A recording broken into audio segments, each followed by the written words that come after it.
Okay, I need a motion for us to go back into open session. Make a motion to go back into open session. Okay, motion and second. All those in favor say aye. Aye. Aye. Okay. All right. First of all, I want to welcome you to the May 27th County Council meeting. We will begin the meeting with an invocation that has been sent in to us by a Pastor Brian Andrews. Brian Andrews, and then the Pledge of Allegiance by Mike Elam. Please stand. So our invocation tonight is from Pastor Brian Andrews of Amazing Grace Baptist Church, and I'll read that. Dear council members and visitors in the chamber, I just want to share some verses from the Holy Scripture with you, and I trust it will be an encouragement. Isaiah 41:10 says, "Fear thou not, for I am with thee. Be not dismayed, for I am thy God. I will strengthen thee. Yea, I will help thee. Yea, I will uphold thee with the right hand of my righteousness." Verse 13 says, "For the Lord thy God will hold thy right hand, saying unto thee, Fear not, I will help thee." Here's his prayer for this evening. Dear Lord, thank you that you are very present to help us in this time of trouble, and thank you for being a refuge and a strong tower for the righteousness that they can run to in this time for safety. Please bless these folks this evening with your wisdom and discernment, that you would be glorified and honored in all of this evening's meeting. I ask this in Jesus' name. Amen. Amen.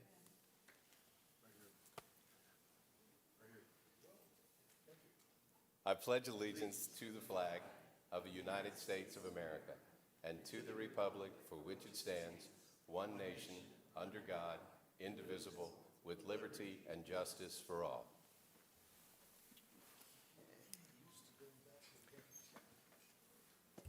Thank you, Mr. Elam. Roll call. Councilmember Joe Cronin. Councilmember Joe Breisel. Councilmember Mike Elam. Here. Councilmember Terry Hollander. Here. Councilmember Dave Hammond. Councilmember Nancy Schneider. Councilmember John White. Okay. We will begin tonight's meeting with a public hearing on community development. Do we have anyone to, Michelle Woods. Michelle?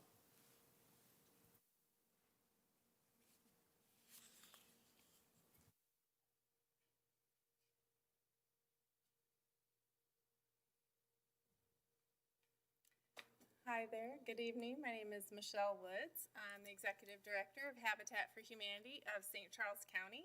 And I am just here to support the changes that will be occurring with the Community Development Block Grant funds, with the Additional CARES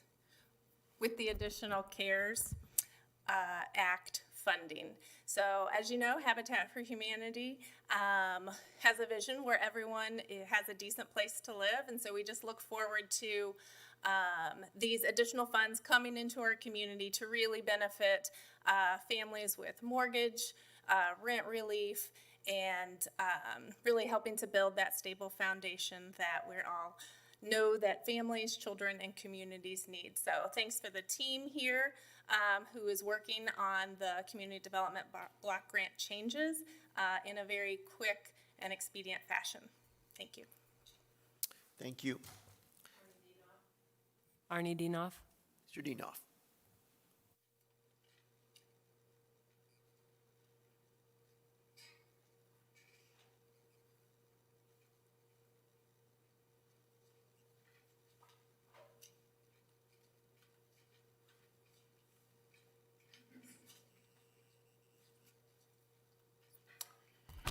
Thank you very much, members of the County Council. My name is Arnie C. A.C. Dienoff, County and State Public Advocate, and also a resident of St. Charles County. I would like to comment on the public hearing tonight, and then also more comments on the, I believe, June 4th meeting where you'll take this up for another public hearing and action. The Community Development Block Grant is a funded program. It's funded with federal tax dollars that are funneled through this avenue. It's a vehicle to assist citizens who need the financial assistance and help in our community.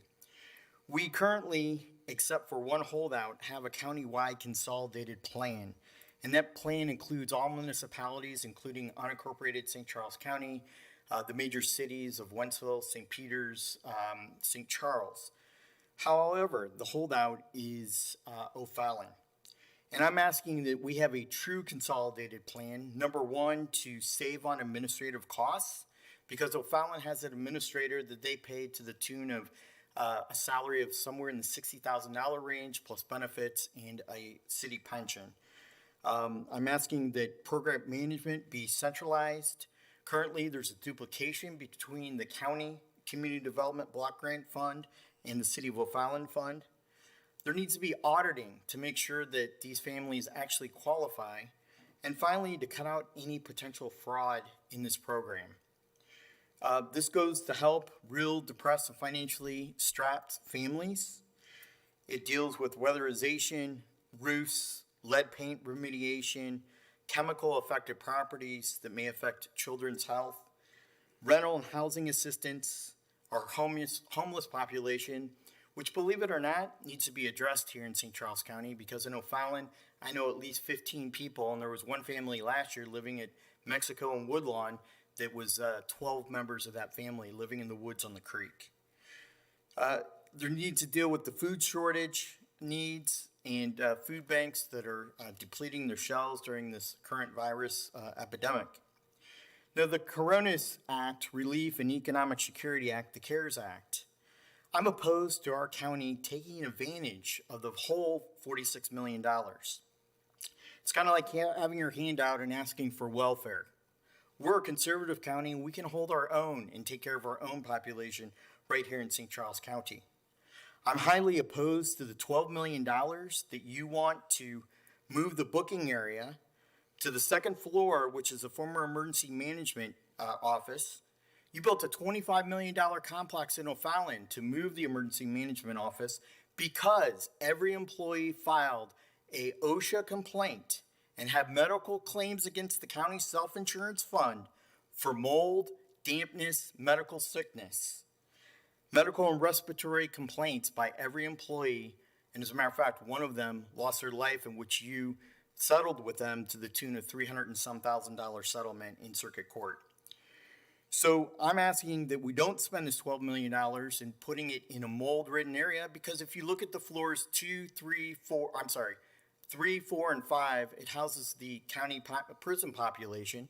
They stop up the toilet and the sinks, and it rolls down into this second floor where you want to, on tonight's consent agenda, spend $10 million to move the booking area and $2 million in a rushed contract without a proper bid opening and proper fairness of advertising to replace doors in the jail.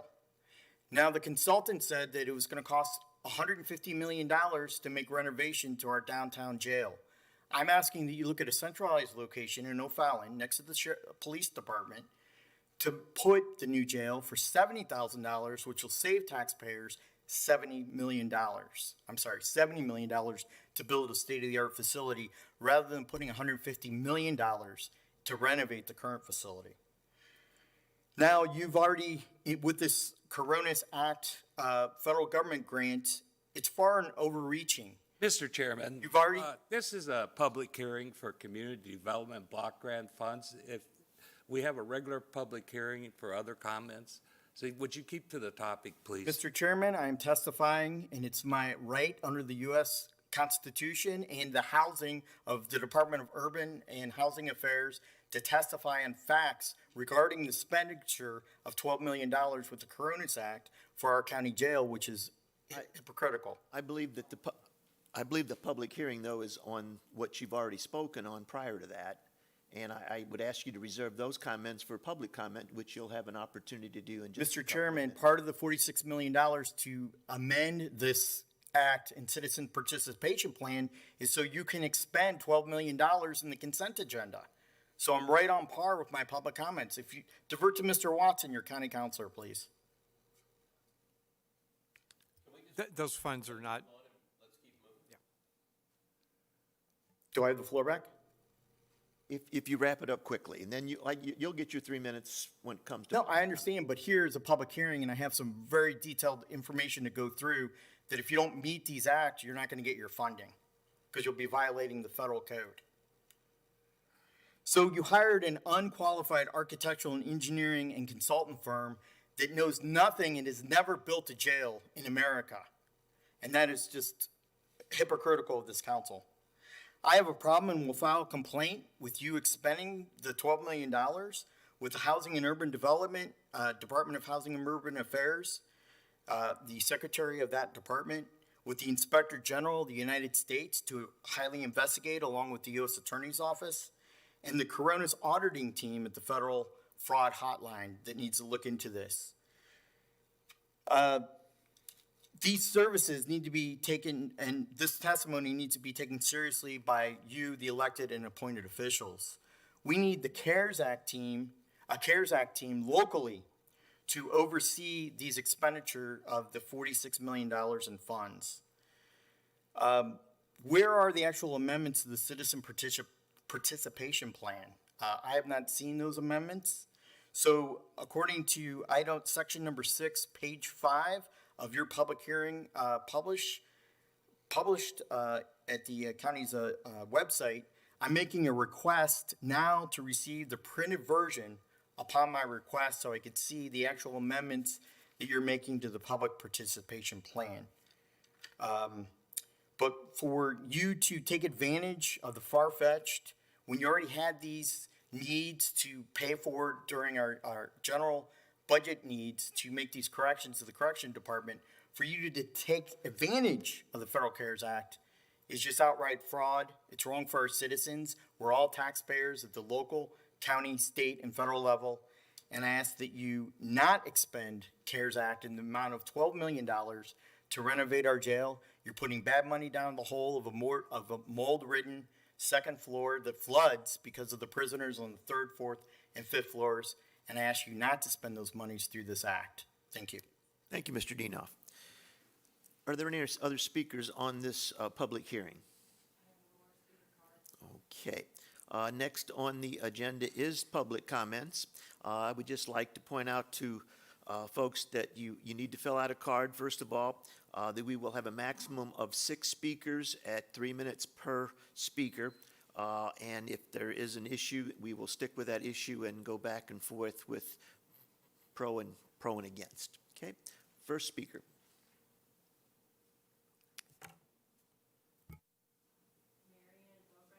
Marianne Boatwright.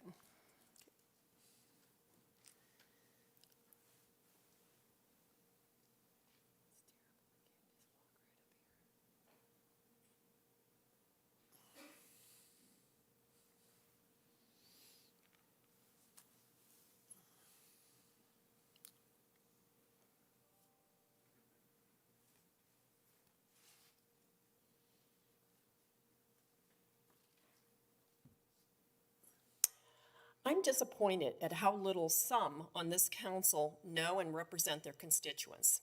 Here we go again with more assaults on our privacy and liberty. We had a similar response in regard to the Agenda 21 International Building Codes implemented against the will of the people. Now this council wants to endanger our privacy, ignoring HIPAA. We give permission to release our health records at our physician's office because it's needed to coordinate care and process claims. Show Me Vax, Missouri, and St. Charles County are not coordinating care or processing claims. So what is the reason you need my vaccination? COVID-19, media scare tactics have blown this way out of proportion. Effects are less than the flu. Just follow the money, politics, and who owns the vaccine patents. Fake news media's distaste for hydroxychloroquine is epic. It's been used effectively for 80 years and is affordable. There's no need for a vaccine. Some prefer us to stay in our bunkers at least until the presidential election. They shame people into wearing masks that do little except force the wearer to breathe in their own pathogens. Vitamin D from sunlight, heat, humidity, zinc, quinine, which is tonic water, is all most healthy people need. If this is a scheme to force vaccinations, that would be like asking if we would like to be injected with formaldehyde, which is a carcinogen, mercury, which is a neurotoxin, MSG, aluminum, which is a toxic metal that is associated with acute and chronic inflammation, human fetal cells and animal cells that can cause damage to the DNA, including cancer. I'll be declining. St. Charles County did not want to participate in the prescription drug monitoring program and likewise do not want to participate in Show Me Vax. In honor of Memorial Day, let's honor those who fought and died for our liberties by not giving them away. Let's get out of our bunkers and defend liberty. I ask that you not vote for this. Brenda Webb.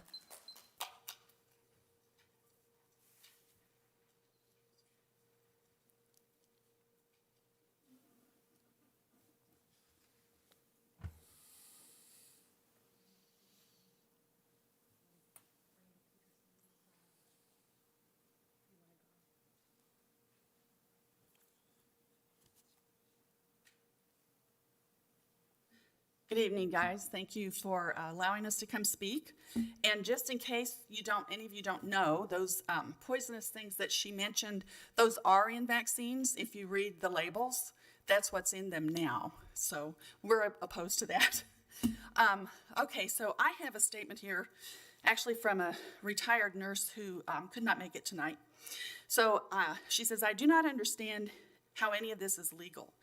And this is in regards to Show Me Vax, sending records. Your response might be for public health. What health crisis is there that would justify sharing my personal medical information with bureaucrats? Are you talking about a virus with a 99.7% survival rate, which is what we've got? Sure, it hits those that are elderly with comorbidities harder than it does millennials. But again, how is this a crisis held in higher regard than the normal influenza? Before I became a retired RN, I worked in the neuroscience department at Barnes. I was not allowed to look at any patient's chart unless they were under my care. I was not allowed to discuss any portion of the charts of patients with anyone except those involved in their immediate care. I could not even look at my own husband's chart without a signed consent from him. If I did so, I would be immediately terminated and walked out of the building. And I respected that because I respect our rights to privacy. HIPAA was signed into law by President Clinton in 1996. It was signed into law mainly to solve issues dealing with continuing health coverage for people who lose their jobs, reducing healthcare fraud, creating industry-wide standards, and protecting private health information. Therefore, the very late law that was signed to protect our health information is now being used to exploit my information. Even if you have a requisite form to be signed by the patient, it is a violation. How many times have you signed the HIPAA form without really reading it or even knowing what it was for or what it's going to be used for? Did you take the time to read the law and understand its implications? I doubt it. I can picture the situation where the elderly person is told at the front desk of their healthcare provider, please read this and sign it. Of course they'll sign it because they're obedient. They were raised up to be compliant, so, with their government. Most likely it'll never be explained that any unknown person in the future will use this information to track others and invade their privacy. HIPAA needs to be respected and used for the purpose of protecting our health, our private health information, not exploiting it. To do anything less than not sharing my private information as well it should be against the law. And that is Jane Pushkar, a retired nurse here in St. Charles. And so my points are, basically a lot of us here, we came in 24 hours. We're opposed. 38 million people are out of work for a political statement. Ma'am, your 3 minutes are up, and we Okay, appreciate your thank you. comments. Okay. Thank Well, and we really urge you to vote no on this ordinance. Thank you. Brandy Peterson.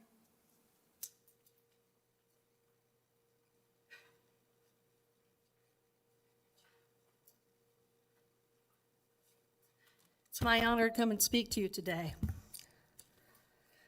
Little by little, our rights are being eroded. Soon the Constitution will be a worthless piece of paper.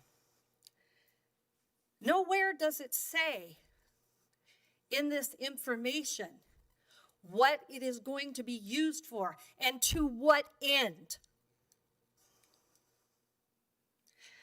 It's come to my attention that there are 60 tracers that are paid by the federal government. For what? I ask you that. I have a son that went to the Middle East in the United States Air Force. My father in the Army. They did not fight for tracers on our soil.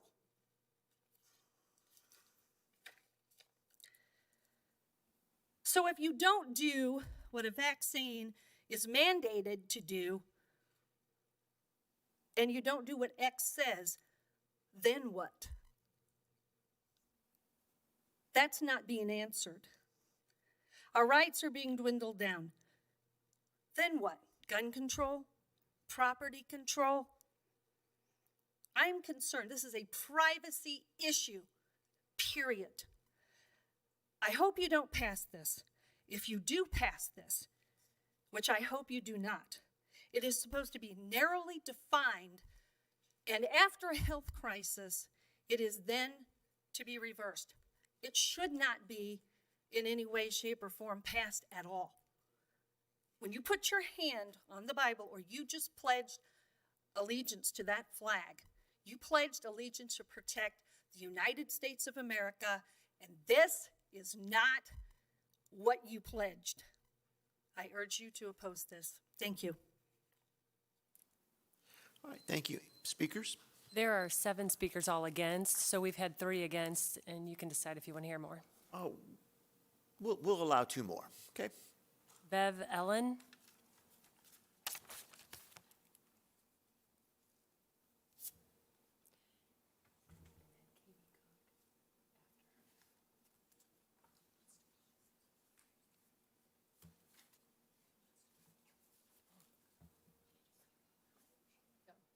I wasn't expecting to speak this evening, but I'm Bev Allen, the State Director for Concerned Women for America of Missouri, and we have been fighting the statewide PDMP at the state capitol because we understand that our medical information is private to each person, each citizen, and out of nowhere comes this. What is the reason that our state is asking the St. Charles County to turn over medical records of their citizens? It's absolutely wrong. You should have just turned it down immediately, not even given it the time of day.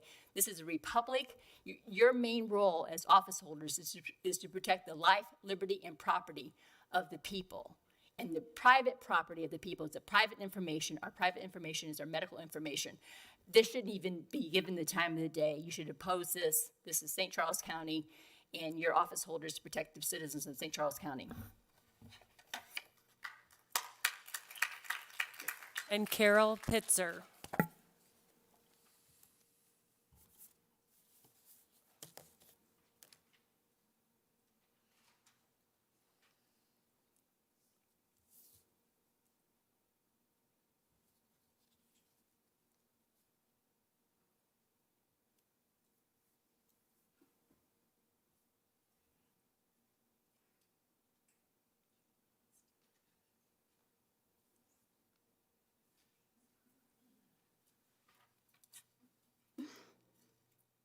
Hi, my name's Carol Pitzer.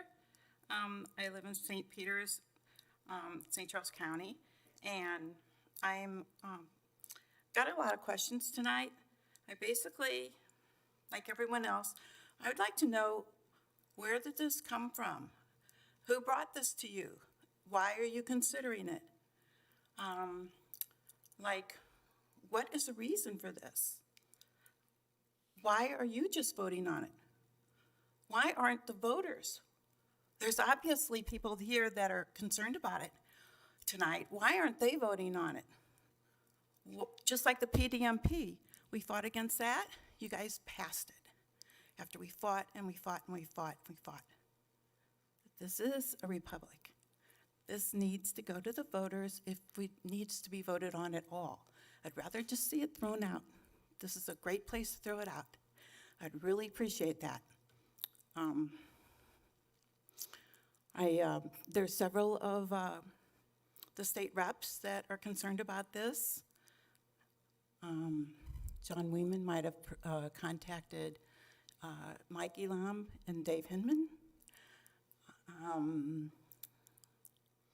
Justin Hill might have contacted Mike Elam or whoever his councilman is too also. There's other state reps here tonight. We're concerned about this. We elected you to represent us. We would like to see you represent us. And that's why we come at the last minute when we find out about this. We still have all these people here. They have a show of signs that they can hold up and show that they are for or against this. This is all against. And maybe there's other people here that don't have signs. This is a big wake-up call for you guys. We elected you. We can get other people to run for these positions as well.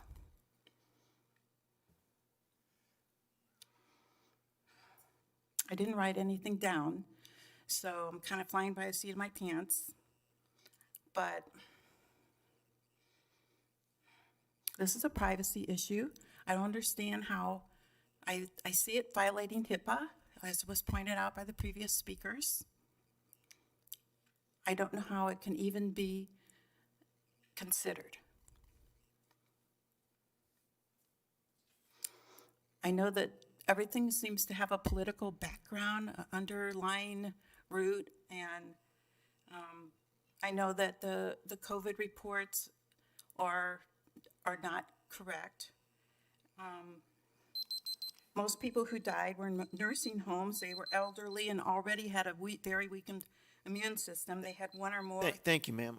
comorbidities. Yeah, your 3 minutes. Please vote no. For those that, have spoken, we will discuss this. It's in a bill for introduction. It actually is bill number 4852, and we will have, hopefully we'll have some answers to some of the questions that you ask when we get to that bill. Okay. Arnie Yes, Dienoff. Mr. Dienoff.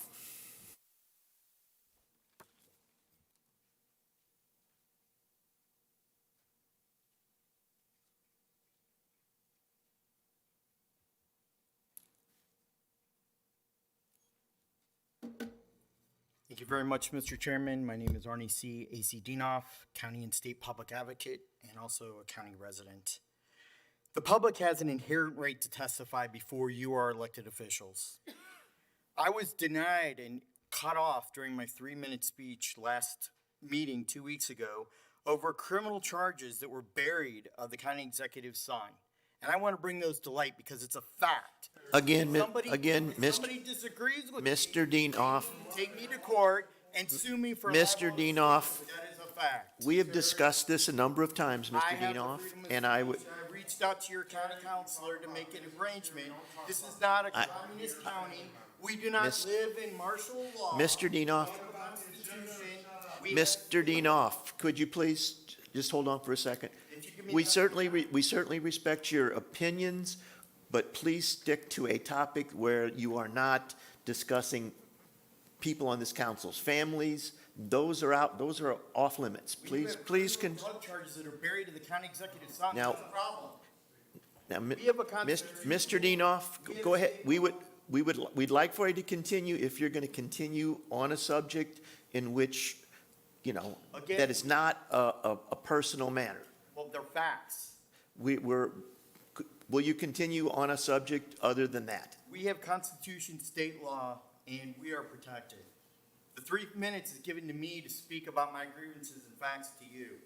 I met with your county counselor in a compromise, and I don't know if he got you the message or not. There is case law. When Councilman Elam Casa on me at the April 27th meeting purposely in front of law enforcement, that's concerning with this coronavirus going around. Yes, I agree. Bill number 4850, the consent agenda has $47 million. It needs an oversight commission. I do not trust Joanne Lycum, the Director of Administration, Steve Ellman, the County Executive, Jennifer George, Bob Schnarr, the Director of Finance, or John Grefshu. They need to be overseen with this money. We keep buying and purchasing outside of St. Charles County instead of supporting our neighbors and our businesses. $12 million on the consent agenda that you're just going to pass over like it's no big deal for the second floor, a mold-infested and dangerous former emergency management office space is just outright wrong. You want to spend $10 million on that second floor and $2 million for cell doors without putting out competitive bids? It's a waste of our tax dollars. You need to build a new state-of-the-art facility for $75 million, save $75 million, stop listening to the administration demands. This is a gamble, because if you don't get this project done by December 31st, we as taxpayers we will foot this bill. I don't understand why Joanne Lycum and her administration is proposing this $12 million worth a company that's never built a jail, never made modifications to a jail, has no experience in jails, and yet we want to spend federal funds for a problem that you should have taken care of years ago in building a new facility out in O'Fallon and saving taxpayer money. It's just flat out wrong.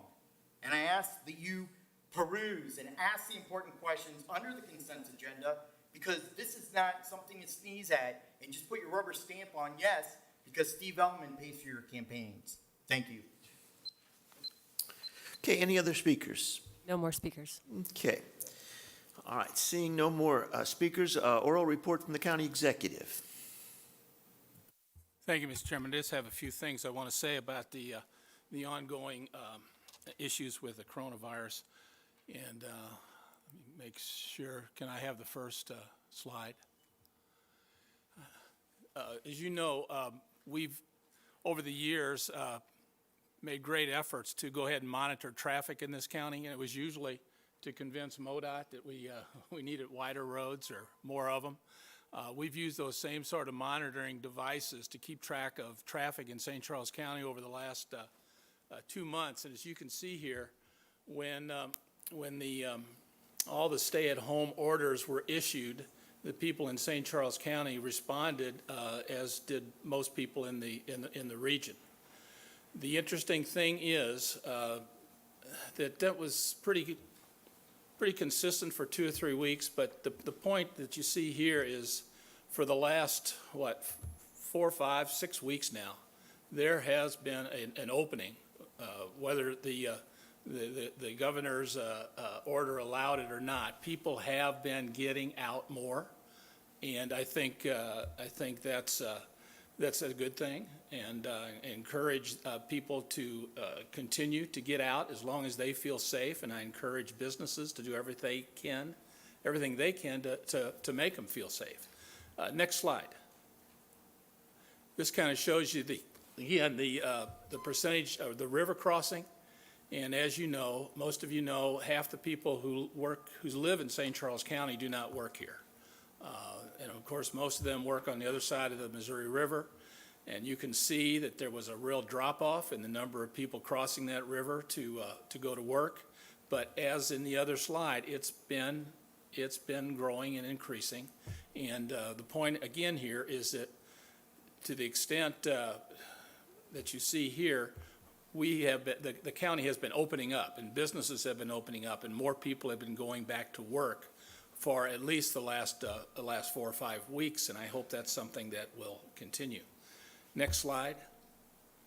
This is something, again, that doesn't get a lot of attention, and this is the main reason why we were, along with Jefferson and Franklin County, why we went ahead and went with the governor's plan 3 weeks ago and allowed businesses to start opening. Of course, as you know, we never ordered any of them to close, but we created that opportunity.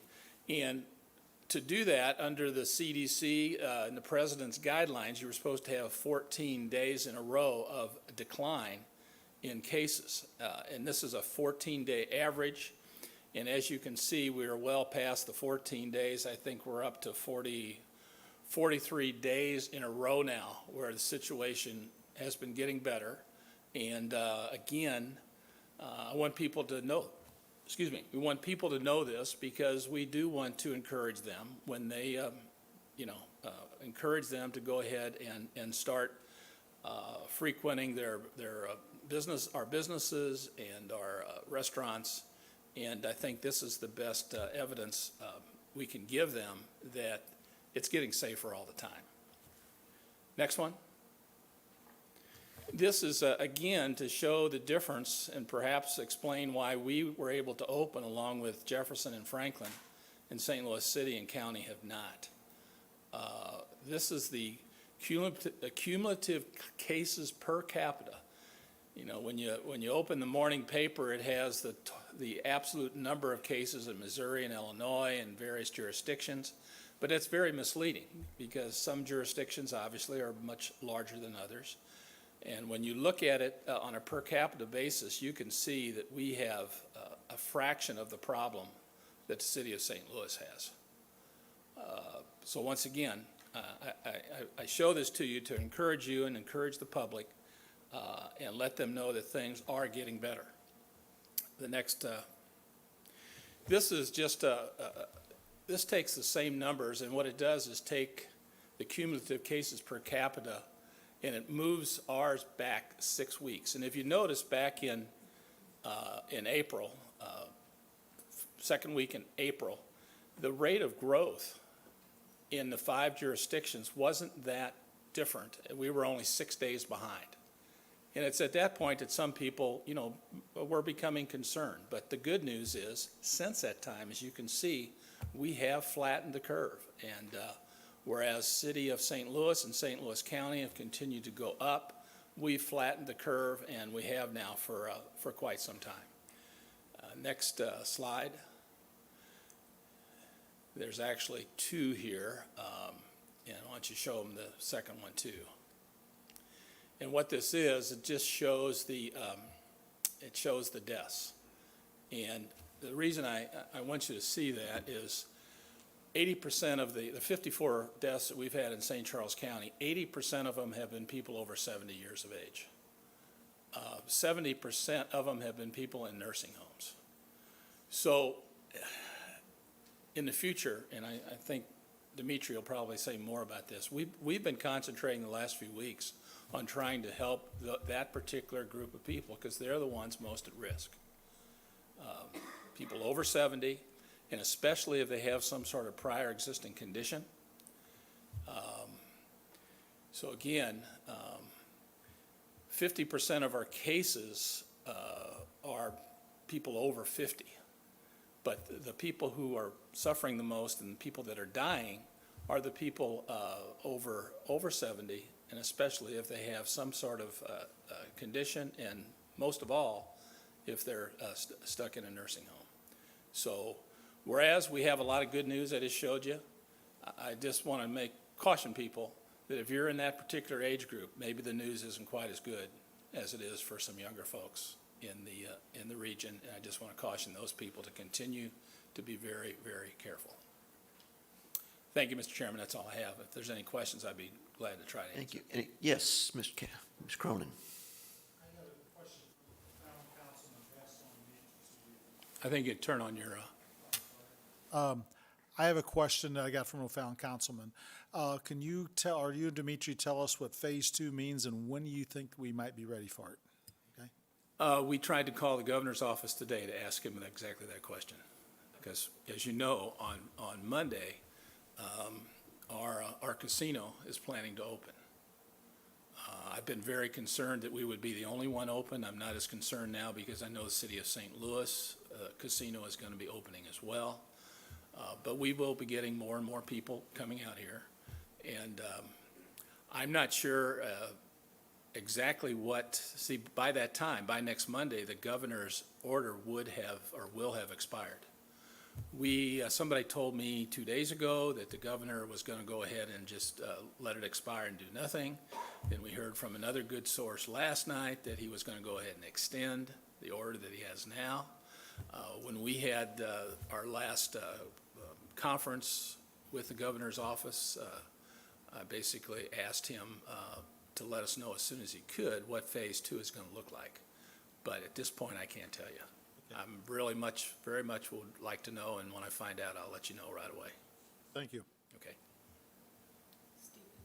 Is there anyone else on the council? Yeah, Mr. Chairman, can I go ahead and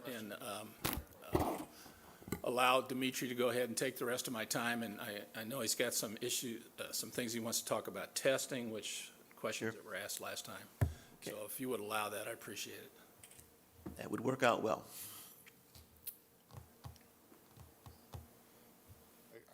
Steve, when is remember the council put a sunset clause on the St. Charles County emergency ordinance? When is that? Is that June 1st, where it eliminates the emergency clause? The county simply adopted the governor's. I know, but we put a. So if it expires on the 31st, ours will as well. But I thought we put one on it too. We put it June 1st. Isn't that right, Nancy? Remember, Mr. Watson? Do you remember? Are you talking about the emergency ordinance that we did for federal funds? Yeah, that possibly is June 30th. That's the thing that we do. We did it last spring too, only it was for the flooding. It's just it's almost a formality that the county executive or the mayor, if it's a city, or the governor, if it's a state, has to declare an emergency so that you qualify for funding from FEMA and other federal agencies that provide aid during a flood, or in this case, during an epidemic. Okay, I think we might be talking about two different things, but we'll talk about it later. We're talking about something else, but go ahead, Demetrius. On the what? On the prosecution. The prosecution. Yeah, the ordinance that made it a infraction under county ordinance. Oh, okay. Was that? That could be. I don't remember what the, but we haven't had to use that yet. Hopefully, we will not have to, but if it expires on the 30th, we'll check and let you know on that. The 30th of June, or, I mean, even if it doesn't, I mean, I think that people in certain areas in Missouri are over this whole COVID thing. I mean, it's getting to a point where it's ridiculous, to be quite frank about it. And so I think that there's a lot of people that aren't even going to follow it anymore. I mean, there is no social distancing going on in the places I've been. People don't even act like it exists, which they have a right to believe that. And so if the county's doing any kind of lawful reaction to that, that should not happen. But I think that we can ask Demetrius some questions, but there's been a lot of arguments on whether or not law enforcement really should even handle law like that because it's unconstitutional and they're violating their oath. But we'll get it. That's another topic, I guess. That's fine. Demetrius? Good evening. All right, I'm going to talk a little bit about the testing that is happening for COVID-19 in St. Charles County. First, I want to explain the different types of testing. The two up here, PCR and rapid amplification, are diagnostic tests. They tell you if a person has the disease. Most of the testing that has taken place in St. Charles County and in the state has been PCR testing. Antibody testing tells you if you've had the disease. With most coronaviruses, we develop antibodies to them, and it protects us from future infections. This virus is new, and we don't know how much protection antibodies provide us, but we've seen some good evidence with convalescent plasma, that's the plasma from people, the liquid part of the blood, that have had and recovered from coronavirus being used to treat other people who have the disease. And there's good evidence that these antibodies do help fight the disease. So how long they'll last in people and how much immunity they provide has yet to be seen. But antibody testing tells us that a person had disease. This is a daily test count by test type. So the dark blue are PCR tests. The red are the rapid amplification tests. Those are the tests that we do on the machine that the state gave us and gives you results in about 15 minutes. And then the green are the antibody tests. They're more current. That has been coming out a little more frequently. There's lots coming on the market, and we've seen a big surge lately in St. Charles County residents getting those tests. This is test type by month, and it's the diagnostic tests only. So those first two, the rapid amplification and the PCR. The blue are negative and the red are positive. And I just broke it out by month so you could see that, you know, most of our positives happened in April, and we have a decrease even though we, positive tests, but we have a huge increase in testing overall. This is the daily count of tests by result, the diagnostic tests only, so you can see where we've had positives and where we've had testing. Tall blue lines, lots of testing. Red means that's where the positives were. This is total testing by lab. I think it's important because for you to understand where these tests are being conducted, who is collecting the samples and who is running the tests. I think there was some misinformation out there about how many of these came from the Missouri State Public Health Lab. That's the very bottom bar on this graph. Most of the tests for St. Charles County residents have been done through a Quest lab, a BJC lab, an SSM lab, a Mercy lab, a LabCorp lab, and there's a little bit of capacity from the health department, the St. Charles County Department of Public Health. This is that same data represented in a different way. This is the pie chart. So we also have a lot of other little labs that have conducted tests on citizens here, and this is the aggregate. It's still mostly Quest and SSM, BJC. The two little slivers, the purple and the turquoise in the corner at about 6 o'clock or 7 o'clock. That's the public health department here, and then the state lab. These are the types of tests that have been done. We've had a total of 9,942 tests conducted on our citizens. We also have rapid testing occurring through drive-through through the National Guard at the health department and one of the parks this week. They're getting about 500 people a day through that testing.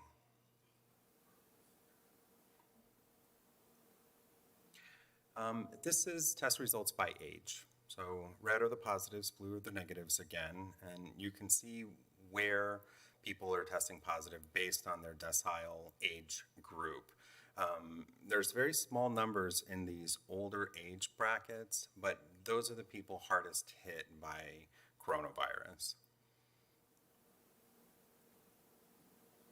Okay, this is PCR testing per 100,000 population. So we fall right in the middle of this state. We don't have the highest amount of testing. In fact, that 11,000 is an outlier in a county that doesn't have very many people, but they must have had some kind of very dense testing. And then, you know, we're right around the middle of that. That will change this week with all of the testing, the drive-through testing that we're doing. I selected some counties, so about 1827 per 100,000. That's 1,827 tests per 100,000 citizens. And actually with today's numbers, that's up to about 2,485 tests per 100,000 now. And the rest of the slides are just broken out a little bit smaller in greater detail. And if you have questions about testing or any of the other topics, I'm happy to stand for them. Questions? Got a question. Let's start off with Mr. Brazel. Demetrius, what is the exact point for testing? What's the purpose of it? To diagnose the disease. To do what now? Say again? Diagnose the disease. So if somebody is symptomatic, then it would be a good reason to test, correct? Yes. So if people are non-symptomatic, do they still test? Depends on the situation. So I think it's a good idea to test asymptomatic people if they have been exposed to somebody who has tested positive, or if they are in certain settings like congregate living facilities. I think there is good justification to test nursing home workers, for example, who may not have symptoms. We've identified a number of asymptomatic nursing home workers who had no symptoms, and they got a test because of an exposure, and they would have continued to spread the disease in the nursing home had they not had a test so that we could isolate them. So how do they know that they've been exposed to some person, unknown person? How do they know that? It's usually not an unknown person. Through trace investigations, when we identify a case, so somebody who has tested positive for disease, we start asking them who they had close contact with. And those close contacts, we also monitor them for symptoms and try to get them testing as well.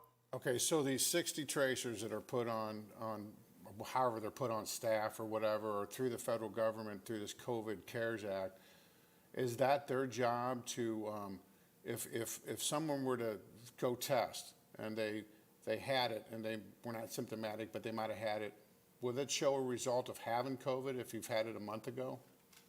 It depends on the test that is done. Most people will not have a positive PCR if their disease resolved a month ago, but they would have positive antibody tests. And just to be clear, there are not 60 tracers in the Department of Health. On any given day, I have around 7 people doing that task. Well, I was under the impression that when we talked about this CARES Act, that there were 60 people that were going to be implemented, not on your staff, but 60 people implemented to do tracing on St. Charles County. Isn't that what we talked about? That's what I heard, and I wasn't real comfortable with it. So what exactly do those 60 people do? This is all federal money, so I guess it's going to get spent. So what are those people doing? I don't know what 60 people you're talking about, sir. We talked to how many people are they hiring for the tracers? Talking about the whole being reimbursed for the entire department, right? Is that what you're talking about? Well, no, I was under the impression that we hired tracers that were if somebody goes and gets tested, and then they get it put on a list if in fact they get tested positive, and then with that being tested positive, then they get traced, surveilled, whatever you call it. I don't know what the right term is, but that's what I was just asking. I was just wondering how far does that go? We call them tracers, so that's what I'm trying to explain. What exactly are they doing? We're talking about Contact tracing is something that's existed in the department and every other health department for 40, 50 years.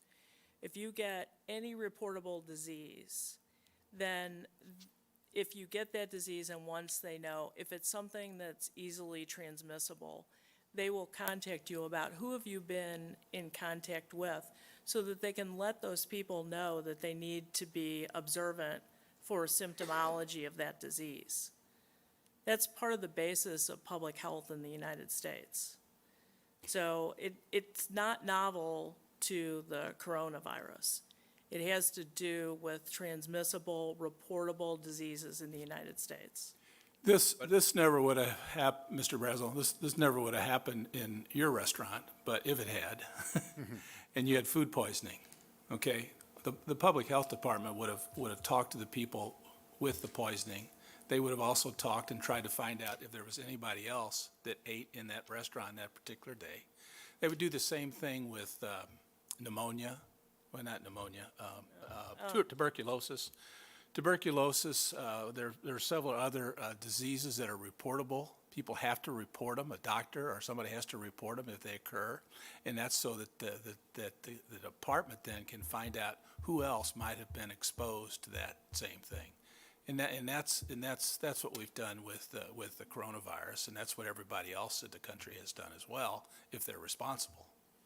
Yeah, I mean, it's just very dangerous. Not if it were someone like, not you, Steve, but if it was a liberal Democrat that was in charge of those kind of decisions and we're allowing that kind of thing to happen, it could get very dangerous, and that's what's making me concerned. Yeah, I would argue that what's dangerous is the stay-at-home order, because that basically inconveniences everybody, whether they have the disease or whether there's any chance that they could get the disease. We basically took the easy approach and just said, well, we're just going to make everybody stay home, all right? I think that was a mistake. I think we overdid that. I know you agree with me, and you may think we overdid it even more than I think we overdid it. But the fact is, that's different from people who actually are infected. And an infected person who goes out, and goes to work and works next to his fellow worker, or goes to a restaurant and sits next to another customer, that's a serious situation, and those are the people we're trying to find and convince them that they need to quarantine until they're over the disease. And we've had tremendous voluntary compliance by the people of St. Charles County. And if you look at those numbers and how we flattened the curve because people have done a good job of staying home if they're actually infected. Okay, we can argue for a long time about whether it was a waste of time for the rest of us to stay home. But there's no doubt about the fact that by keeping the people who were infected at the time home until their symptoms were gone has been one of the reasons why we've flattened this curve and hopefully can get back to normal here in a very short period of time. Ms. Cronin. Demetrius, I'd like to thank you for ramping up the testing. I've jumped on you pretty hard the last meeting or two about that, and I'm really happy to see the testing numbers going up and the fact that there's a couple of places that people can get tested for free now in the county. So I want to thank you for your efforts in that respect. And at the same time, since my state rep is here and I see him right over there, I want to point out on his slide up there that the state health director says he did 100 and some thousand tests in the state of Missouri, and he only did 100 of them in his lab in St. Charles County. So he could ramp it up a little bit on our health, and for our citizens of our county as well, because regardless of how you feel about the COVID or no COVID, everybody agrees that testing is the key to getting things back to normal. So Tony, go after it, man, okay? And then lastly, this stuff about tracing is nothing new. I mean, 25 years ago in this county, I had 3 little kids, and I had a babysitter that was exposed to tuberculosis. And the tracing back then went from the person that had TB to there was this lady was a daughter of her mother had TB, and they got to us and they told me and my wife, we're sorry to inform you this, but your 3 kids were exposed to tuberculosis. And I was damn glad to know that. And without tracers, we wouldn't have had that back then. So this is nothing new in public health. And it is a thing for people to know, for other people to know whether they've been exposed or not. So I got my kids tested, and they grew up to be healthy adults. But had I not, the TB is kind of a silent killer. Had I not known that, that infection could have grew in them and made them very sick kids. So I support what you're doing, and I appreciate your efforts in ramping up testing. I think that's really important. So keep up the good work, sir. Anyone else? Mr. Elam. I just wanted to ask a quick clarification. So if you get an antibody test and it shows that you have the antibodies in your blood, do they count you as a positive? No. You might be counted as a presumptive positive. It depends on what type of antibodies and how far it's been and whether or not you ever had symptoms or known exposure. Okay, thanks. The CDC said today that those antibody tests were 50% inaccurate. What do you think about that? We have a lot to learn about the antibodies for this particular disease. I say be patient for more of the science. Just a quick point of clarification. If you test, I hate to say positive, but if they find the antibodies in your blood, you don't have to be quarantined, do you? Probably not. We would ask you questions about exposure and who you've been around and symptoms, and that would help determine. But we're quarantining folks who have a rapid amplification or PCR positive test. I think a number of folks are kind of coming to terms, as someone coughs, I think a number of people are kind of coming to terms with, hey, I think I may have had this in February. I think I may have had this in early March, like before everything kind of hit. Because I know a number of people who've talked about, I had this really bad cough that I couldn't get rid of for like 3 weeks, and it was weird. But I think we'll probably, as we ramp up more of that antibody testing, we'll find a little bit more of that. I was just curious on how the positive count was going, because I love our trend line. Our trend line's fantastic, and I'm hoping that it keeps up. And I know Rocky Madden from Channel 2 was here asking about the casino opening, and are we worried about that? And I would echo what Steve said earlier about we've had a lot of really responsible people who have taken good responsible measures to do what they felt they needed to keep themselves safe. And I think that's a little different for everybody. If you're in that at-risk group, you need to be a little more concerned. My dad's 88, and he lives in a independent living facility, and he's not going out and doing the same kind of stuff that I would, but I don't think any of us would go get in that pool at Lake of the Ozarks. Not just because of COVID, just because that pool looked pretty nasty, man. Let's be real. So I wouldn't get in that pool, COVID or not. But I appreciate everything that you're doing. I just wanted to ask a quick clarification about that antibody testing. Okay. Does anyone else on the council have any questions? Thank you. Okay, next up is the consent agenda. Do I have a motion to approve the consent agenda? Mr. Chairman, I'd like to have 3 items removed from consent agenda. The adult detention center bid. Okay. The Justice Center bid, and also the Parks Design bid, please. Do I have a second on that? Remove? Okay, we have a motion and a second to remove those 3 items, okay? It would be good at this point then to approve the consent agenda as it sits now with those items removed, and then deal with each item separately. Mr. Chairman, I make a motion to approve the amended consent agenda. Do I have a second? Second. Okay, all right. All those in favor say aye. Aye. Opposed? Okay, now we'll take the consent agenda items that have been removed and discuss them one at a time. Mr. Cronin? I just want I think the public needs to know the fact that all of us council members have toured the jail prior to the COVID crisis, and we saw the conditions there and saw some of the things that needed to be done. And one of the main problems was with the doors of the facility, that they didn't have pass-through wickets, so that the actual correction officers have to open the door. They were outdated, they need to be replaced. The problem with the booking area is the way it's constructed now is not only hazardous to the health of our correction officers, it's also hazardous to the officers of every police department in this county that bring criminals in to get booked into the jail. So that being said, in New York City, I was looking at their stats from Governor Cuomo, and there's 1,300 correctional officers in the city of New York that have COVID now. 8 have died, and only 300 inmates have actually gotten it. So it's actually a lot more prevalent spread among correction officers than it is the inmate population. So I think we owe it to those guys to protect them. I think we owe it to all the police departments in this county to protect them. As far as the speed of these bids, we had a deadline of January 1. It was very hard to find good, reputable companies. Mr. Greifsue did a real good job, and as the council knows, I try to look at this stuff really hard. And 4 or 5 different door companies were contacted. Only one door company could actually get the correct doors to us in a matter of time. We were very lucky with the contractor that was chosen for the main amount of the repair work. They do excellent work, as attested by about every hospital in the St. Louis metro area has used this contractor for hospital renovations. So under the circumstances, I think the county staff did a hell of a job getting all this together, and the end result is this money was given to us by the federal government for the safety of our residents.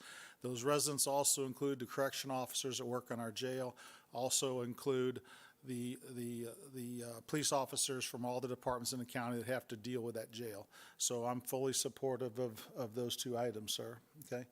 Now, if you want to discuss this more and go on to the other one later, or does anybody else have any comments? Anybody else have any comments?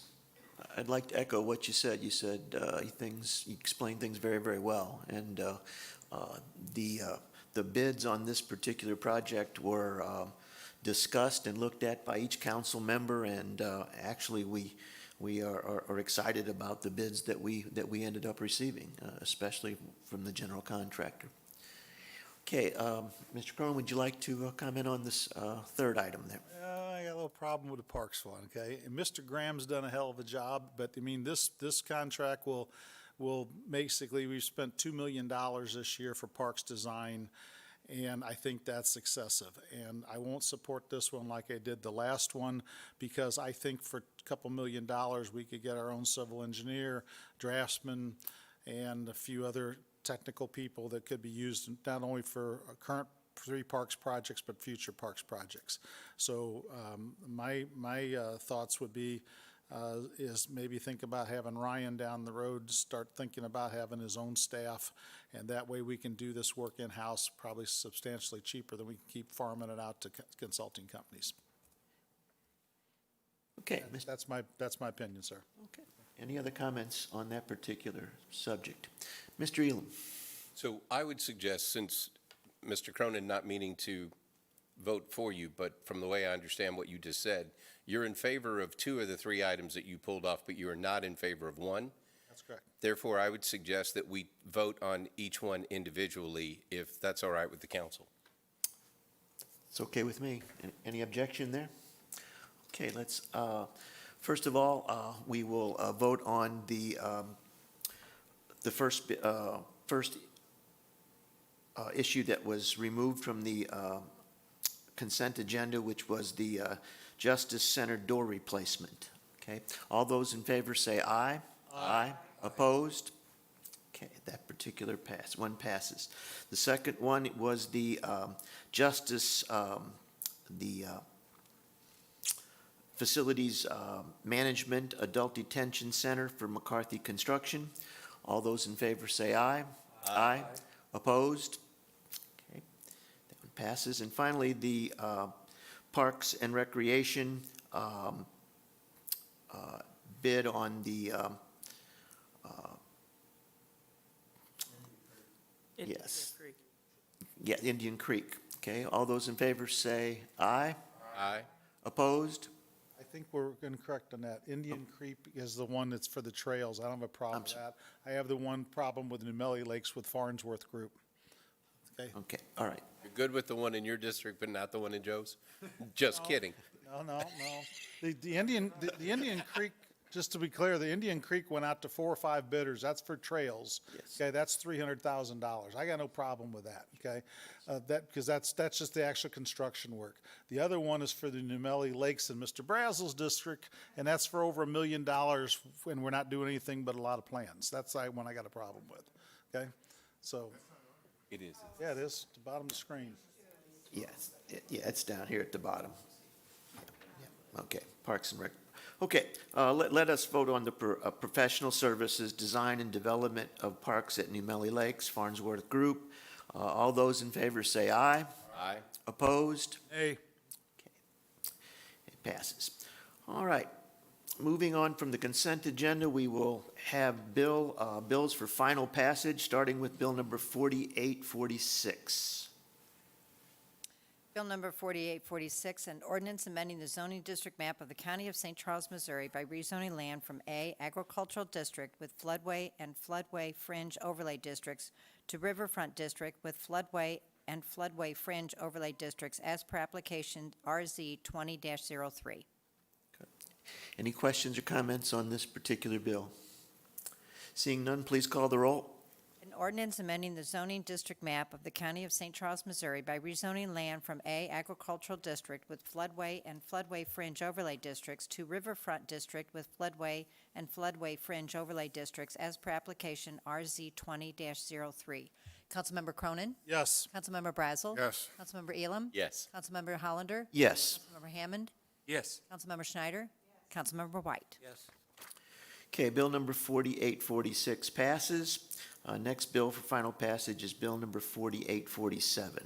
Bill number 4847, an ordinance authorizing the county executive to execute Surface Transportation Program Agreement Federal Project STP 5410631 with the Missouri Highways and Transportation Commission for reimbursement of funds to 80% of the eligible costs up to a maximum amount of $1,130,000 for work associated with the overlay and sidewalk addition on Route N between Mid Rivers Mall Drive and Motherhead Road. Okay, any questions or comments on bill number 4847? Seeing none, please call the roll. An ordinance authorizing the county executive to execute Surface Transportation Program Agreement Federal Project STP 5410631 with the Missouri Highways and Transportation Commission for reimbursement of funds to 80% of the eligible costs up to a maximum amount of $1,130,000 for work associated with the overlay and sidewalk addition on Route N between Mid Rivers Mall Drive and Motherhead Road. Councilmember Brazel? Councilmember Elam? Yes. Councilmember Hollander? Yes. Councilmember Hammond? Yes. Councilmember Schneider? Yes. Councilmember White? Yes. Councilmember Cronin? Yes. Okay, bill number 4847 passes. Next bill for final passage is bill number 4848. Bill number 4848, an ordinance authorizing the county executive to execute Surface Transportation Program Agreement Federal Project STP 5414638 with the Missouri Highways and Transportation Commission for reimbursement of funds to 80% of the eligible costs up to a maximum amount of $900,000 for roadway construction, shoulders, and sidewalk along Interstate Drive from Prospect Road to the entrance of Quail Ridge Park. Any questions or comments on this bill? Seeing none, please call the roll. An ordinance authorizing the county executive to execute Surface Transportation Program Agreement Federal Project STP 541468 with the Missouri Highways and Transportation Commission for reimbursement of funds to 80% of the eligible costs up to a maximum amount of $900,000 for roadway construction, shoulders, and sidewalk along with Interstate Drive from Prospect Road to the entrance of Quail Ridge Park. Councilmember Elam? Yes. Councilmember Hollander? Yes. Councilmember Hammond? Yes. Councilmember Schneider? Yes. Councilmember White? Yes. Councilmember Cronin? Yes. Councilmember Brazel? Yes. Okay, bill number 4848 passes. Next is bill number 4849. Bill number 4849, an ordinance amending ordinance 19-108 for supplemental appropriations to the budget of the Highway Department from the University of Missouri for road improvements at the Missouri Research Park. Questions or comments on this bill? Seeing none, please call the roll. An ordinance amending ordinance 19-108 for supplemental appropriations to the budget of the Highway Department from the University of Missouri for road improvements at the Missouri Research Park. Councilmember Hollander? Yes. Councilmember Hammond? Yes. Councilmember Schneider? Yes. Councilmember White? Yes. Councilmember Cronin? Yes. Councilmember Brazel? Yes. Councilmember Elam? Yes. Okay, bill number 4849 passes. Final bill for approval is bill number 4850. Bill number 4850, an ordinance authorizing the establishment of Fund 760 Coronavirus Relief Fund, accepting the award of coronavirus relief funds from the state of Missouri in the amount of $47,165,202, and amending the 2020 budget adopted by ordinance 19-108 as amended to reflect acceptance of said funds and to authorize the county to expend such. Questions or comments on this particular bill? Seeing none, please call the roll.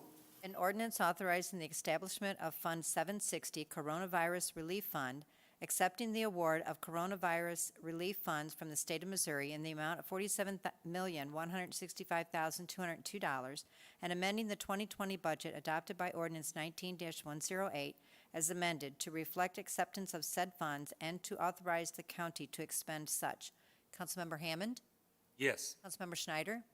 Councilmember White? Yes. Councilmember Cronin? Yes. Councilmember Brazel? Yes. Councilmember Elam? Yes. Councilmember Hollander? Yes. Bill number 4850 passes. That concludes bills for final passage. We will now begin bills for introduction, beginning with bill number 4851. Bill number 4851, requested by Ryan Graham, sponsored by Joe Brazel, an ordinance granting an easement for an electric line to Union Electric Company, DBA Ameren, Missouri, at Klondike Park to replace aging electric service lines. Questions or comments on this particular bill? Seeing none, we move to bill number 4852.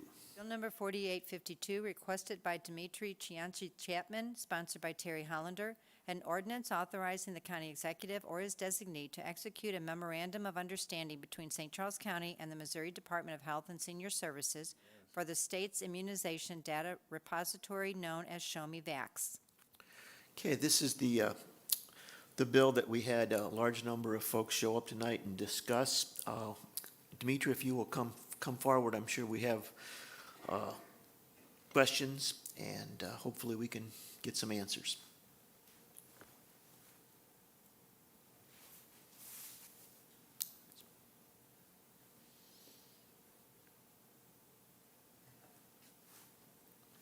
Okay, would you explain to us this particular bill and the purpose behind it and how it came to fruition here? Show Me Vax is the state's vaccine registry, and it's been around for a long time. It doesn't work very well, so they purchased a new platform. So because it's a new platform, they're asking everybody who participates in the Vaccine for Children program to sign a new agreement. So it's the same registry that we've been using, but it's updated. Okay. Questions? I got some questions. Demetrius, it says in the ordinance that all data would be provided on section 1. It says the memorandum of understanding, any and all required data? What does that mean, that they're gonna provide? Documents between Missouri Department of Health and Safety, is it vaccines? What else is it? Is it all vaccines? What is included in this information? It's vaccine inventory, and it's also vaccine records, so immunization records. So will schools require, I don't know if you can answer this question, but are they going to be required to have children vaccinated in order to, and then these records are used for children or whomever, whatever government entity in order to participate, or is that where this is going? Missouri doesn't have a requirement that any provider who offers vaccines report to the registry. That's different than most states. In most places, providers are required to report to the registry, and in Missouri, that is not the case. So an individual's healthcare provider, their physician, can decide whether or not they report to the registry. See, I think a big concern for me and a lot of other folks is when you just start with COVID-19, there's been a lot of excuses to trample over the Constitution. And I know I reached out to Drew Hefner and asked him some questions, and I was curious why we were doing this, and he explained we've done this in the past, but either the timing is horrible, and you've done it in the past and it went unnoticed because it wasn't as, people weren't awoke yet. Or the other thing is this is just another thing that the government, not this government, but outside influences are overreaching and getting into our personal lives. And I don't like this. I don't know what the end all is. I understand what vaccinations are. However, I would never get a vaccination and my children will never get a vaccination. But if some people choose to do so, that's fine. But I just don't like how, again, government is involved. And what about HIPAA laws? I mean, you get a vaccination. I see that it says on the back of this ordinance that there's some form you're supposed to sign or something. Is that who signs that? The person who's getting the vaccination, or who's supposed to sign that? So HIPAA does apply, and I'm not sure which form you're referencing. So if we pass this, does the person who's getting the vaccination have to sign a release or not? Their information will be released to them.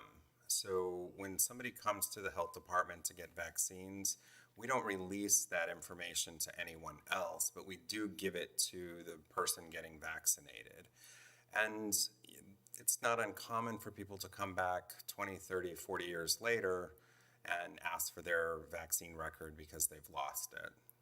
We have files of old vaccine records on little cardstock cards that have been around for a long time. This is just the 21st century version of that. But I mean, the point of this ordinance is to give the records, if you get a vaccination, is to give the records to the state health department, correct? Yes. Okay, all right. I want to make one more comment. I'm not going to keep asking a lot of questions, but I just got to make a statement here. I did some research. I have been doing a lot of research. As you guys know, I've been sending you certain YouTube videos and certain Twitter outside the mainstream media, and there's a lot more other information out there. In the world, there's 7.8 billion people, okay? There's 5.7 million people who have contracted the coronavirus in the world, which is 0.0007% chance of getting it worldwide, with 353,000 deaths.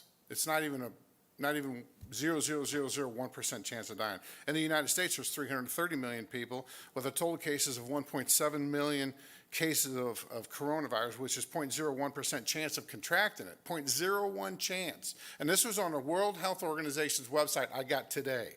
The deaths are 100,000 people out of 330 million people, which is 0.000001 chance of dying from it. So in St. Charles County, from the numbers Steve gave us today, you have, with 330,000 people and 55 people died, you have a 0.00001 chance of dying from coronavirus. So I want people to think a little bit for a minute. The World Health Organization estimated a death rate January 23rd of 1.4 to 2.5 million people. Other studies estimated 1.5 million to 3.5 million, creating poor data and mass hysteria. with less than 1%, under the World Health Organization, with an outbreak with less than 1% will gradually dissipate. The virus will dissipate. That's on the World Health Organization's website. And with the flu, it has a 1.3%, and SARS was 2%, okay? According to the CDC, 80,000 people died from the flu in 2019. And there was a flu vaccine, right? And everyone keeps saying, oh, we need a COVID vaccine. Okay, so what is that going to do? So with the COVID vaccine, what are they waiting for? And with the flu, when you have the flu, it brings on heart attack, stroke, and pneumonia. When people die of those causes, they are slated dying of heart attack, stroke, or pneumonia. When you die, if the question is, and Demetrius, this has been on news and all over the place. The question is, have you died with COVID or did you die from COVID? And the numbers have been skewed from the start of this thing, okay? When you die with an pneumonia and you have COVID, you die from COVID is what they slate you, but you really died of pneumonia. Or if you die of a heart attack and you had COVID, they slate you dying of COVID. So the 100,000 people that have been slated to die, the numbers are inaccurate. So the reaction that we've been doing, trampling on constitutional rights and closing down businesses, ruining families, do you realize that the suicide rate is going to surpass the people who died from COVID because of the actions of the government? The thing is a lot of people are apparently listening to CNN and MSNBC, and they're not listening to factual data. They're listening to fear-based media. And you got to ask yourself, if you look at YouTube and other places, Twitter, that have credible doctors on them, I sent you guys the report. It was Dr. Erickson. It was some LA doctors. They were just giving plain data on what was going on. They were giving facts. It was non-political. And they were talking about all the facts with the numbers that they currently have. Now, at first, when we first got all this hysteria from the mass media, we didn't know what to do because you don't know what you don't know. And I'm not blaming anybody for making decisions on closing down business because we didn't know what we were doing. But now we have the information. So you got to ask yourself, Dr. Erickson and then Rashad Buttar, these are renowned doctors who went on YouTube explaining a different perspective, and YouTube takes them off. Don't you ask yourself why? I mean, there's more going on here than just this coronavirus. If there is a virus and there is a flu that exists, but you folks got to think a little bit deeper than doing the things that we're doing, closing down business, calling a business, 25%. So you can go up to a drive-up restaurant, drive-up window, and you can't go in the restaurant, but you can go up through the drive-up window. You can't get a salad either, but you can make a hamburger and you get French fries, but they don't give you salads, okay? But you can't go into business because someone might have COVID. But everyone buying stuff from the windows, exchanging money, and you're all touching everyone's money. Or you go to a restaurant now, the rule's 25%, which is absolutely absurd. And what we're doing is we're following rules from people who've never owned businesses, and we have 36 million people unemployed. Don't you think more people are going to die from health problems, of heart attacks, stroke due to stress? And not seeing their doctors if they have cancer and different diabetes and other problems because they're scared. They've been scared from the fake news and the mass media. I mean, I'm just saying, this is ridiculous, okay? I mean, and then violating constitutional rights on saying, using the COVID blanket as an excuse on violating the Constitution, trampling over the Constitution, where law enforcement has absolutely no right to go into a business and close them for social distancing. That doesn't even exist. I'm just telling you, I'm sorry, okay? But I had to get this out because I could go on for another half an hour. It's ridiculous. I know you could, and okay, and I know you're very you're very passionate about it. And Mr. Cronin, Mr. Elam Rubenext. I've read the bill and I've read the memorandum of agreement very closely, and I think a lot of folks are reading way too much into this.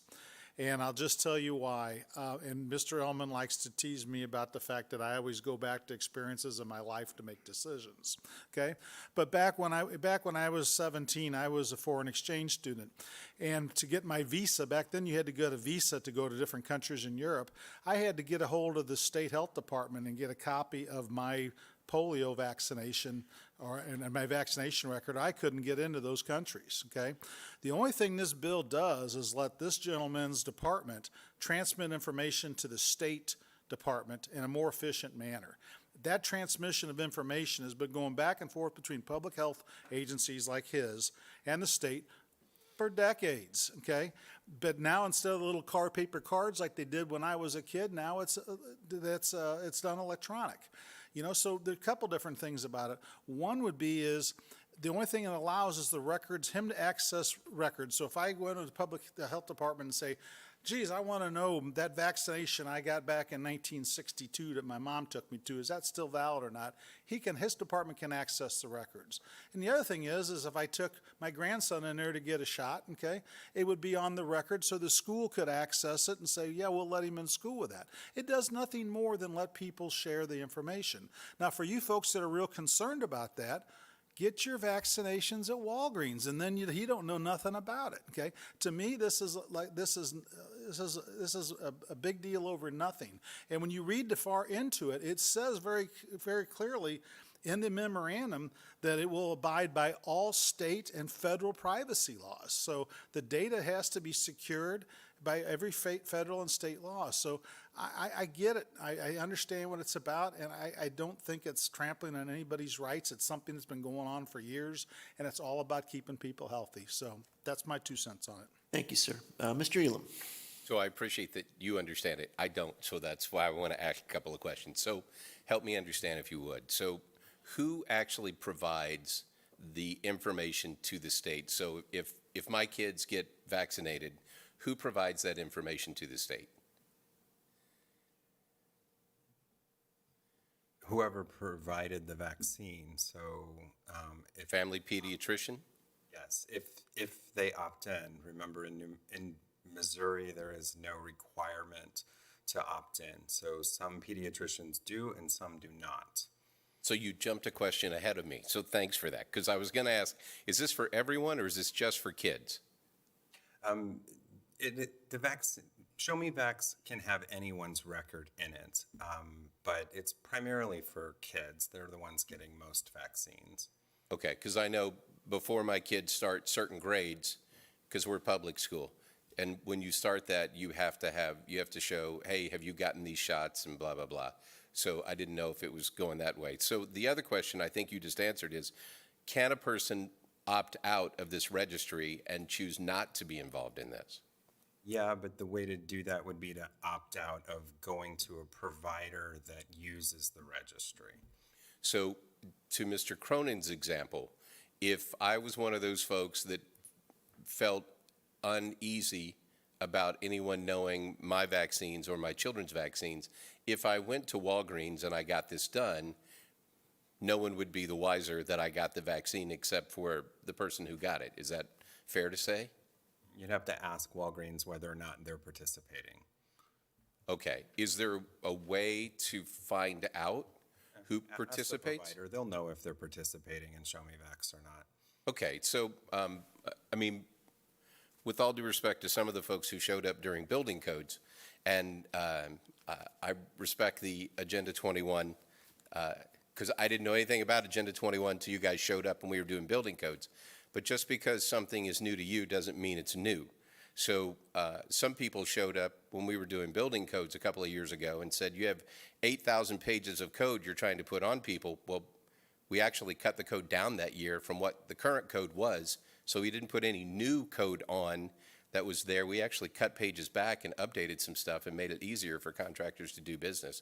So I didn't realize until you said that this Show Me Vax registry had already been there.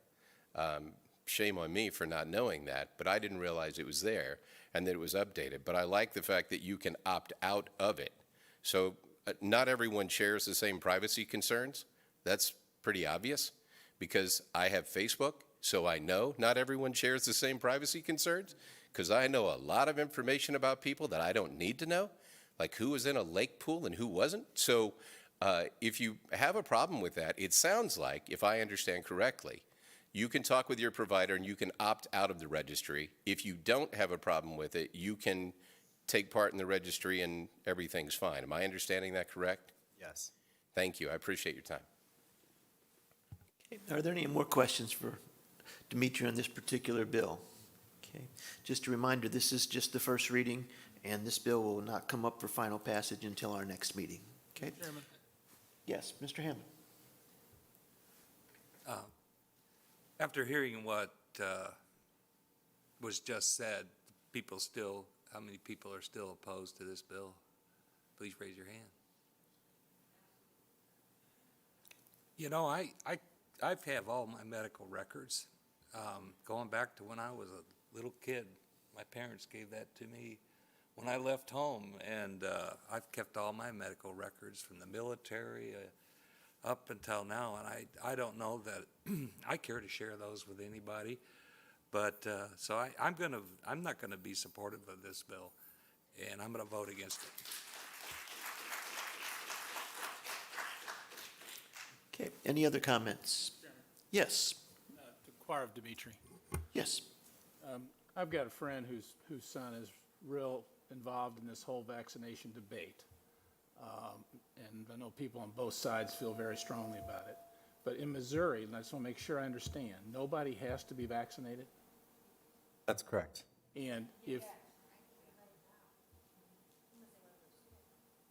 nobody in Missouri today has to be vaccinated, and if you want to be vaccinated, you can ask your physician, or you can go to a physician that will not turn that over to the county and then therefore to the state. That's correct. Okay. What, They require vaccinations.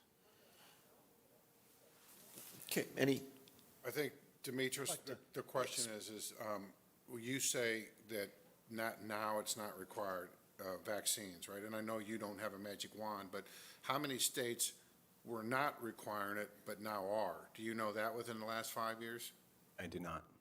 I think the concern is if you've watched other news sources, there's a lot of talk of Fauci and the Bill Gates Foundation and all this stuff, how they are creating this vaccine, which is going to be mandatory, is what they're talking about. Now, would that ever happen? I don't know. But that's the conversation that's out on other news sources. And so those are things that people are concerned with.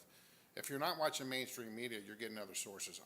I'm just telling you. And that's, I think, would be the biggest concern, and that would be my biggest concern. Well, but with all due respect, I'm sorry, did I just cut off Nancy? Oh, no, I was just going to Yes, ask, Nancy. what would be the consequence if we refuse to pass the ordinance? How would that affect the citizens of St. Charles County? So to participate in the Vaccine for Children program, which is a low-income vaccine program, we have to participate in the Show Me Vax software. So without it, we would probably not be able to participate in the Vaccine for Children program. Which means that a lot of low-income children would not be able to be vaccinated? That's correct. Because their parents couldn't afford it or chose not to do it for some reason. Correct. Mr. Chairman, yes, Mr. Cronin. I understand what these people are thinking about and their concerns, but here's the thing. In my district, we've got a lot of young families rely on your health department, okay? And not being able to have those vaccinations available for school-age kids is plain wrong. And secondly, would be the fact that a lot of busy families rely on you guys' record keeping to make sure that Johnny's got his vaccines, because a lot of schools and even daycares won't let him in without vaccination records. So I think we better think really hard what we're doing to the children in this county before we vote this down. That's my point. Actually, what you just said is the problem, Joe. What you said is they won't allow your children to participate. And that was my very first question. So that's the problem with it. They're going to mandate, if you're saying certain organizations or certain YMCAs or whatever, they're going to say, well, did your child get a vaccination? Well, I'm going to say, that's none of your damn business. And then they're going to say, well, all I got to do is go to the state health department and find out. So That's the whole point, right there. Correct me if I'm wrong, but I think many of the schools, I know the better daycares require kids to be updated on vaccination. What is the school district's policy on vaccinations, Dimitri? Do you know that? All of our schools require vaccines, but in the Missouri, families can have religious or philosophical objections and complete an exemption card. And what percentage do you think the people actually do that exemption? Do you get any clue? It's got to be a very small amount, right? I don't know. Yeah. But here's the thing, if those folks have the right to opt out and get their kids in school, should they choose not to vaccinate their children, okay? But then a lot of folks who do want their kids vaccinated, and if they don't have the ability to go to the county health department and get the vaccine, that's wrong, and that's why we should approve this. But let me, one more question. Demetrius, are you saying that it's a fact that if we don't approve this, that they're going to deny children of that they can't afford vaccines? You're telling me they will deny it, or they may deny it? This is the system in place for that program. So without this system in place, I don't know how that program can work for people, if it can at all. Okay, I think we can move on here now to the next bill for introduction, which would be Bill number 4853.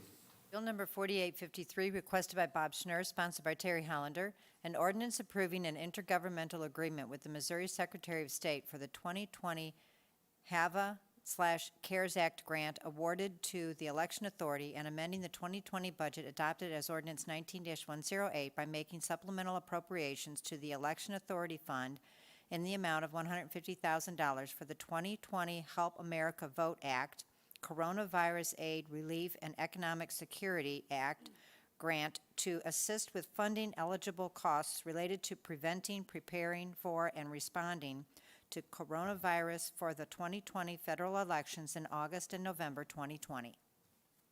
Questions or comments on this particular bill? I would, Do we know what they want this money for? Mr. Barr is here. I'd like to ask him a question about this. Come on down. Mr. Barr.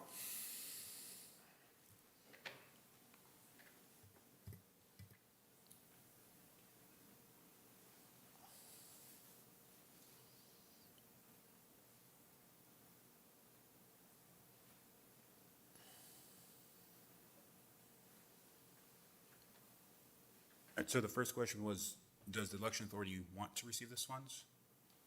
I'm sorry, I didn't understand your question. I said, was your first question, does the election authority want to receive these funds? No, I said, what would these funds be used for if we approve that request? An excellent question.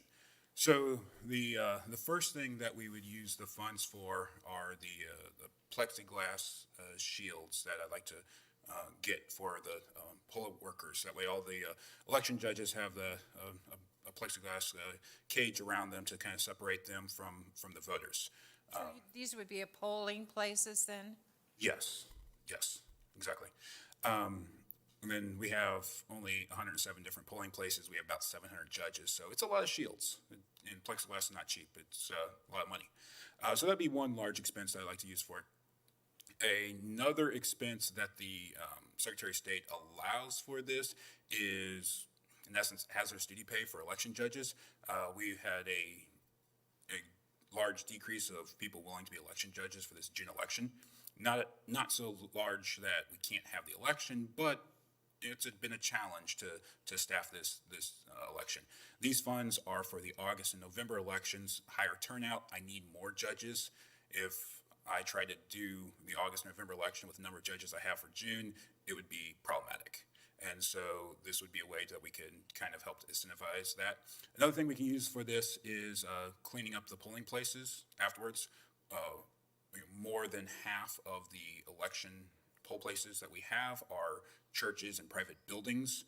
For this election, we have one church that was going to tell us we couldn't come in unless we paid a bill to clean up the election, their space afterwards. And so we reached an agreement, and we're going to go ahead and pay for a cleanup of that polling place. I suspect that we'll see more of that with August and November, where these private places will say, hey, we'll let you in only if we can be sure that afterwards it's properly sanitized.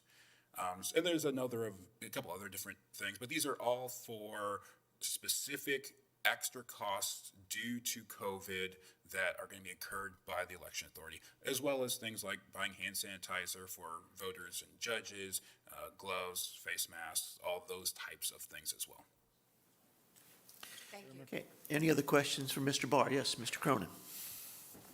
I'm all supportive of you for this because this is federal money that was given the state, and we're just getting our fair share to help you do the election in a health and safety That's correct. safe manner. Okay, I just a couple things I'd like to point out. I sent you an email today that you may or may not have gotten. And there's a councilman from O'Fallon reached out to me about the nuns at the convent in O'Fallon. Those ladies like to be part of the political process like most older folks do, and they were concerned about getting in and out of polling places and not being able to social distance. So can you tell us real quickly, older folks who do not want to go to the polls, okay, for whatever reason, what their options for voting are now at your office? Well, now as in today, or now as in when the governor signed Senate Bill 631? Because those are two very different answers. Is he going to? I think that bill allows people over 65 to vote. Well, that bill does a manner, number of right? So right now, we have passed the deadline to request an absentee ballot by mail because the election is Tuesday. But between now and Monday, any voter who wishes to absentee vote can come to the election authority and absentee vote. We're open Saturday, 8:30 to 12:30 per statute, and then we're open Monday, 8 a.m. to 5 p.m. for absentee voting. For now, 631, if the governor signs that bill, it adds a additional reason for absentee voting. Then call it COVID. So basically, if you're over 65 or you have a number of health reasons, that's reason enough to vote absentee. It also has another provision of vote by mail. So it's in essence no excuse absentee voting, but limited specifically by mail. I must mail the ballot out. I must receive the ballot by mail. They can't even come to my office and drop it off.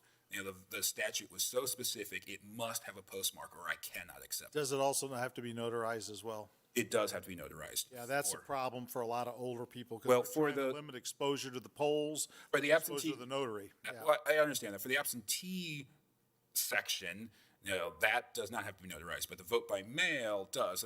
The legislature, in their profound wisdom, decided to create two completely separate systems and have me do both of them at the same time.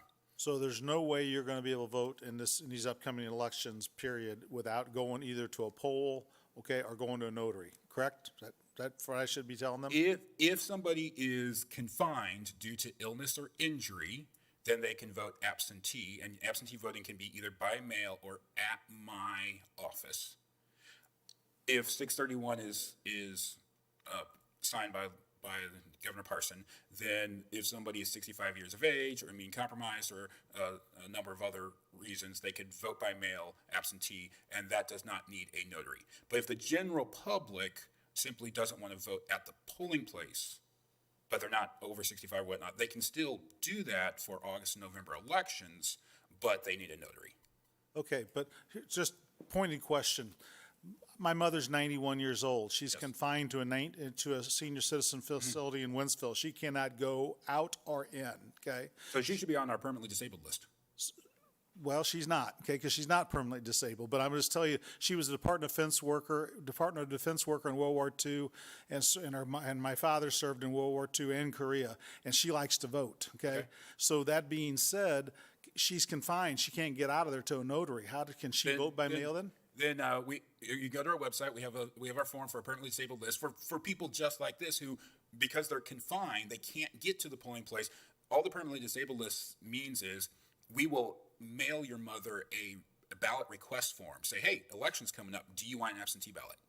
And she will say, yes, please send me an absentee ballot. We will mail her the ballot, and then she'll mail it back to us. Okay, so and that reason does not need a notary. Okay, and that can be, so they can notify your office to do this then? Yes. Okay, so the nuns in the convent, the same way, most of them Yes. are getting pretty invalid as well, they can do the same thing? Yes. Okay, that's the question I'm looking for, thank you. Thank you. Mr. Chairman? Yes. Mr. Barr may also want to talk about curbside voting at the polling place for Okay. some folks. So curbside voting is a service that we have always provided at our election authority for absentee voting and at every polling location. It is specifically for people who cannot go into the polling place, typically because they are invalid and can't physically walk into or stand at the polling place. It is an option for people who wish to vote and not go into a polling location, but I will caution the general public that it doesn't cause anybody to be able to get ahead of the line. Also, like I said, for this election, we have fewer judges than we normally staff. We have enough, but it may, if too many people vote curbside, it will cause the voting process to take a little bit longer because we're staffing fewer judges at each polling place. It helps with some social distancing, and also just the reality that I can't staff the normally large number of judges that we typically staff. St. Charles County generally staffs more judges than other counties to help expedite the lines. So it is an option, but it's not a fast option. Okay. Any other questions from Mr. Barr? Kurt, is that an option at your office? Yes. And I'm just curious, just because I guess Tony, I should pay more attention to what happens in Jeff City, but I've been a little busy lately. So if he signs this bill, will that mailing provision go into effect for the primary? It will be effect for the August and November elections only. So I was curious how you were going to get ballots out by Tuesday and back by Tuesday. So that it would not affect. It does not affect the municipal election for I'm sorry, primary. I meant municipal election, the one on Tuesday. It does not apply to the June 2nd election. It is specifically and only for the August and November elections of 2020. And this will be your first municipal election as director, won't it? It's actually my second. This is year 2 for me now. Oh, wow. So, but this is a bigger one. So I wish you the very best. Thank you. We have to do everything crazy this year. So good luck. Okay, any other questions? Okay, thank you, Mr. Barr, appreciate it. Thank you. Okay, last bill for introduction is Bill number 4854. Bill number 4854, requested by Bob Schnur, sponsored by Terry Hollander, an ordinance authorizing St. Charles County, Missouri to enter into an intergovernmental cooperation agreement for the investment of public funds through the Missouri Securities Investment Program, MOSIP. Questions or comments? Mr. Cronin? Bob, does this municipal securities investment program, is this money insured by either a private policy or like something equivalent to FDIC?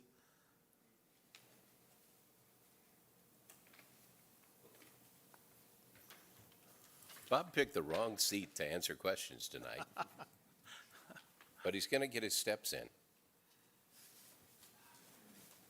Short answer is yes, but the way that MOSIP is structured, it can only invest in investment vehicles that are allowed by the state constitution for public entities. So it's not going to be out there buying gold. It's not going to be out there speculating on a lot of things. It's only investment vehicles that are authorized by the Constitution.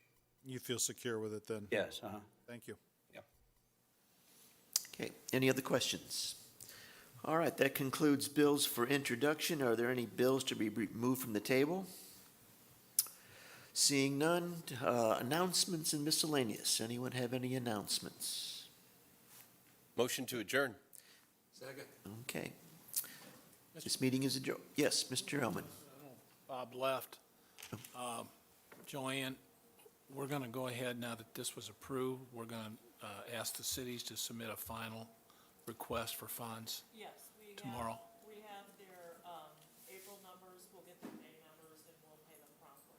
So if anybody asks, when the money's coming, it should be within a week. Thank you. Okay. This meeting is adjourned. Thank you for your attention.